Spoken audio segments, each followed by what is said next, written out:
Hi, ഇന്ന് രാവിലത്തെ first news കേട്ടപ്പോൾ ശരിക്കും ഞെട്ടിപ്പോയിട്ടോ.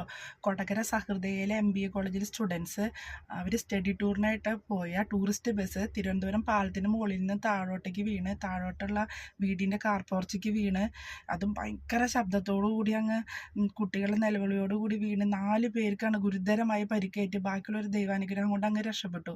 ഈ സമയത്ത് വണ്ടിയിലുള്ള ഒരവസ്ഥയും കേൾക്കുമ്പോൾ അത് വീട്ടിലെ പേരൻസിൻ്റെ ഒരു അവസ്ഥയും ഭയങ്കര സഹിക്കാൻ അതിഭീകരമായ ഒരു അവസ്ഥയാണ്. ഈ ഡ്രൈവേഴ്സ് എത്ര പേരെ ജീവനും കൊണ്ടാണ് ഇങ്ങനെ പോണത്. ആ സമയത്ത് ഇങ്ങനെ ശരിയാണ്, തണുത്ത കാറ്റും AC-യും എല്ലാം കൊണ്ട് ഒരു ഉറക്കം വരാണെങ്കിൽ വണ്ടി ഒന്ന് സൈഡാക്കി റെസ്റ്റ് ചെയ്ത് പതുക്കെ പോവുക. അല്ലാതെ ഈ വീണ്ടും അത് വണ്ടി ഓടിച്ച് ആ ഉറക്കം വെച്ച് പോയി ഇങ്ങനെ ഒരു അപകടങ്ങളിൽ വരുമ്പോൾ ദിവസം ഇങ്ങനെ കേൾക്കണമെന്നുണ്ട്. അല്ലെങ്കിൽ ഗവൺമെൻറ് നല്ലൊരു സൊല്യൂഷൻ ഇതിന് കണ്ടെത്താം. ഒന്നുകിൽ 2 മുതൽ 4 മണി വരെയോ വണ്ടി ഓടിക്കണ്ട എന്നുള്ളതോ, അല്ലെങ്കിൽ സൈഡാക്കി ഉറക്കമൊക്കെ മാറി റെസ്റ്റ് ചെയ്ത് പതുക്കെ ഓടിക്കാൻ എന്തെങ്കിലും സൊല്യൂഷൻ ശരിക്കും കണ്ടെത്തേണ്ടത് തന്നെയാണ്. എന്താണെന്ന് വെച്ചാൽ എത്രയോ ജീവനുകൾ ആ വണ്ടിയിൽ ഇരിക്കണത്. ഇതൊക്കെ കേൾക്കുമ്പോൾ നമുക്കൊരു പേടിയാവുക. ഇപ്പോൾ രാത്രി ഡ്രൈവ് ചെയ്യുമ്പോൾ നമ്മൾ അത്ര ശ്രദ്ധിച്ച് ഡ്രൈവ് ചെയ്ത് പോയാലും മുന്നിലുള്ള വണ്ടിയിൽ ഉറങ്ങിയിട്ടോ ബോധമില്ലായ്മ കൊണ്ട് എന്തെങ്ങനെയാണോ ആ വരണേന്ന് നമുക്കറിയാൻ പറ്റില്ലല്ലോ.